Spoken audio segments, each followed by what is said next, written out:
Hi guys, and welcome to another Friday video. A rather lovely February mid-morning, early afternoon, wherever we are, day here. I just thought in this video I would just talk a little bit about what I've been doing in January, because a few people have been messaging me on Instagram and Facebook about how busy I've been, posting some wonderful pictures and so on. And thank you for the comments. You know, I'm no artist and I just use an iPhone, which is an older iPhone. I'm always about 4 behind the most modern phone. I just like to take some pics and try and be as arty as I can and keep them interesting, because everyone posts today's office, and that's fine. I mean, I do it. But I try and also grab some other things from the recording session, whether it be people doing interesting things, not just playing, but catching them doing other stuff, more, I don't know, normal things, or certain things in the studio. You know, I walk around the studio, I see certain things that I think is quite funky, and I'll try and capture that in some way and mess about with filters and so on to make it as arty as I can. So January, wow. I mean, I hope you guys are all having a great start to the year, a new year with hopefully new dreams to come true. Look at the sun. Wow, man. Whoa. I certainly have started in a bumper way. Started, I think, on the 2nd or 3rd of January up at Earthworm Studios, recording with a power trio that I work with. That was great, you know, going in there and kind of playing very free, you know, not on a click, going with no particular preset ideas, being inspired by, I think I've talked about this before, but the albums of Miles Davis, such as Bitches Brew, Silent Way and Jack Johnson. You know, when he went through that late 60s, early 70s period where it said New Directions in Music under the album title, you know, and they would splice together the jams and make songs out of those jams. And I was doing that with the band, and it was really an amazing experience, really great just to try ideas out. And then one member of the band would suddenly bring it down in dynamic, or double the time, or drop out. So everyone's, you know, you have a certain section where it just feels you're all playing out like this, then it'd be like this, then it'd be like that, then it could be this, then it could be the other, then it could be this. You know, it was just constantly changing, and it was great. But musically, even though you don't think about it, you may think about it in a certain amount of time, think that's enough of that, I'll change it. Or maybe it was me thinking, that's quite enough of that. Now I'm going to go into an Elvin Jones mambo, you know, like in 6/8 over the top of this 4/4 thing. And it was just great. So we ended up with all these different takes, and then eventually I think Jimmy whittled them down into a certain length of time, maybe added a few overdubs, but the idea was just to try and grab moments like that. So what a great way to start the year, going in with no fixed idea. And then the week after that, I was in at Real World with Dan Temmink on keyboards, Charlie Jones on bass, and he was MDing, and the brilliant Cameron Jenkins, who was the producer and engineer of the project. And we went in with David Croft's sons. David Croft famously wrote the Dad's Army and a lot of those things.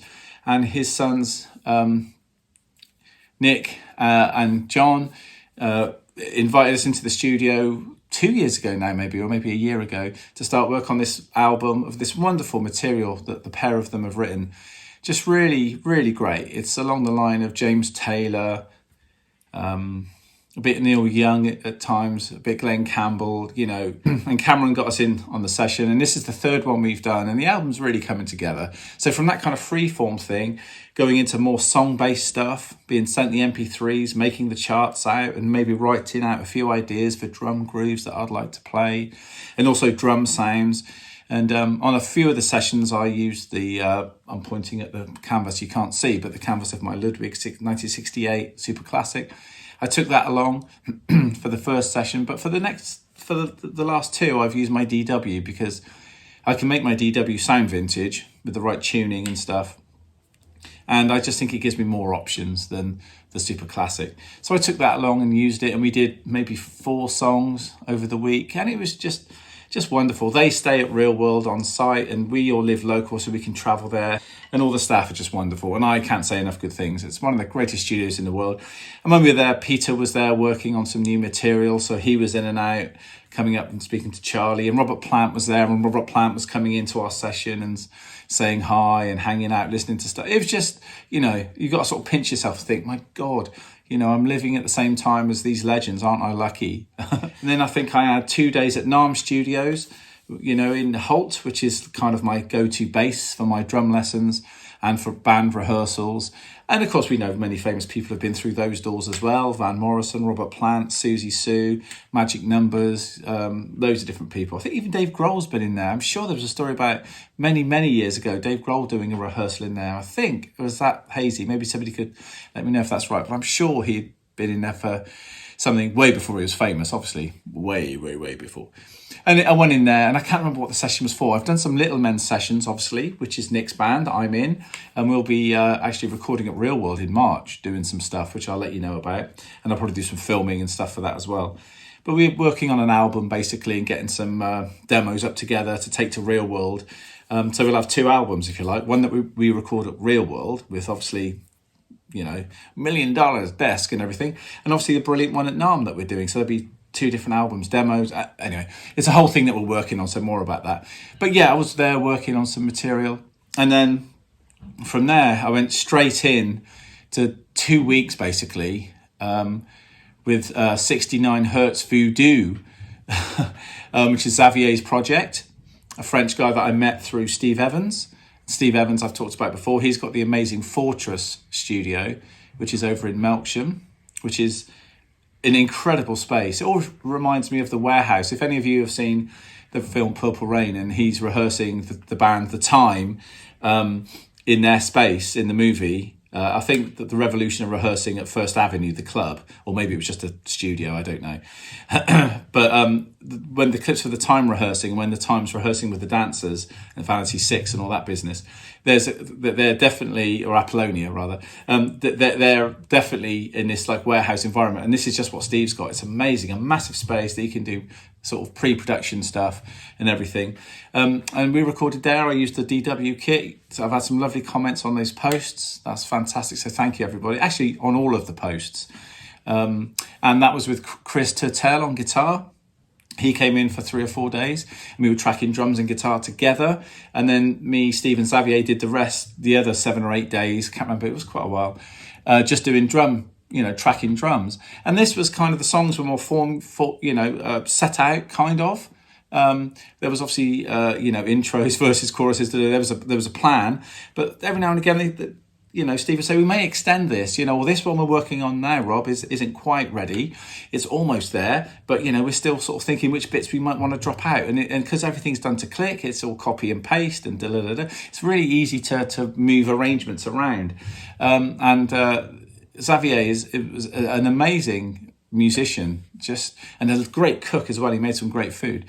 But yeah, it was just incredible. The whole thing was just a vibey experience. He was filming it as we went, so he's got some stuff to put on, some content for his website when he gets it going. This is going to be for a new album that there's nothing online about the band yet. It's still in the early stages, but it just, again, kind of songs are there. I would write the songs out, rough form, rough groove idea, and then it was between the headphones from Steve and Zav in the control room talking to me, getting the parts together, changing it. Hey Rob, try this, try that. And they gave me 2 really weird drum parts to play that were kind of programmed, but it was kind of odd. And Steve, actually, Evans, is learning to play drums. It's great. So he was on there playing this flam idea with a bass in between, type thing. And then there was a snare in there, but it had to go from, it sounds like it's easy, but actually it wasn't at the tempo we had to play it. And there had to be a backbeat in there and an extra beat somewhere else on my second tom.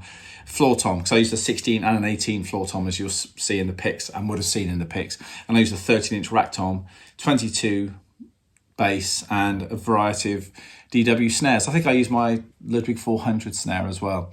And actually, talking about snares, since I posted the JUGGS snare drum from last week on my Friday video, I've had lots of comments, very good, very amusing, but also some nice comments from people who saw that and came to the Friday night gig and came to the Saturday night gig. One was with Matt Owens on the Friday, and one was with the Worried Men on the Saturday. So one was Americana, one was sort of power rock trio, and the snare sounded good on both. I had to fiddle with the snare a little bit on the Worried Men gig to get a tone I was happy with, but I basically got there. It was near enough what I wanted. Could have been maybe, I needed a bit more time to get it where I wanted it, but through the gig I got there. And a few people came along saying, "Oh, I saw your video. I wanted to see your snare drum," and I'd be like, yes. Anyway, but it's a great snare. It's working out. It's in the car at the moment, and I will do more with that drum, and I can't wait to record with it. But it's working out. But thank you for your comedy comments. I kind of set it up that you would do that, so you didn't disappoint. Thank you. Yeah, so the 69 Hertz Voodoo, that stuff will be coming out, and the stuff is, he loves his blues, he loves his Rolling Stones. I mean, but then saying that, you could talk about any new wave act or country or classical, and he knows. I think a lot of musicians I really get on with have got a similar eclectic taste to me. They're not just going to say, "Oh, this is the best, that's the only thing." We've all got our likes, but, as a musician in this climate, or any climate, really, as a session musician, a freelance musician, you have to be fairly open-minded and be accepting of different styles of music. You don't have to like them all, but being accepting, and I know I don't have to go on about it, I talk about that a lot, but this is another thing where it comes to pass that it's true. And he likes all sorts of things. So he could reference a thing to me and I could reference it back and be like, yes, I like that. This is great. So even though it was a kind of blues project, it wasn't. It was blues stroke Tom Waits, stroke Killing Joke, stroke hip hop, stroke, I don't know. I don't want to give any band names, but style of genres. It was kind of like rock, funk, soul. It's all in there, and it's incredible what this guy's done. And I really want people to hear it. I mean, all the stuff I've done, it's all been very varied, which I love. I love my CV to be varied with different musicians and artists and genres. I love that. But definitely playing wise, I'm taking hats off for different jobs, and I love it. And certainly January started as a bumper, hopefully it'll be a bumper year for me and all of you guys, I hope. But I just wanted to fill you in on what I've been doing and what's been happening. So they're the 3 projects. As soon as things start to come to pass, it's mixed and mastered and out in the shops or online or both. Some will be on vinyl, some will be just online, some will be physical copies, as I say, some won't be, but we'll all downloadable, most of it. But some of it will be vinyl and CD. I will let you know because it's really good. Maybe if we gig some of these projects, I'll let you know about that as well. But that was just to fill you in. So I've had a lot of questions about who's this, what's that, what's going on. And there's some more exciting news hopefully coming over the next few months, which I'll share with you in dribs and drabs on my social media and through things like this. So I hope that's okay. No playing stuff today, but just letting you know what's been going on. So as usual, if you have any questions about anything, anything you see in the pictures of the sessions or anything I can help you with that isn't top secret stuff that only the artist should know, because obviously I don't share that stuff because people do sometimes write to me about things like that from my past and present, and I can't give away too many secrets. That's the thing. You work with these people, they trust you to work with them, so I can't give away certain things, but that's what I've been doing. Thanks for tuning in, guys. Any questions, let me know. You can always post comments below or just email me. All my Insta stuff, it's all on the description below or at the side, wherever you're watching it. Paul McCartney hands. Anyway, have a great weekend. Have a great Friday. I've got a few gigs. I hope you have too. And of course, next week I'll be at the Palace Drum Camp for 3 days, which is another thing I'm going to do one of these on. If you haven't got your ticket yet, go and get your ticket because we've got amazing people there. Ian Matthews, Gabor's going to be there. Me, Pete, all the usual people are going to be there.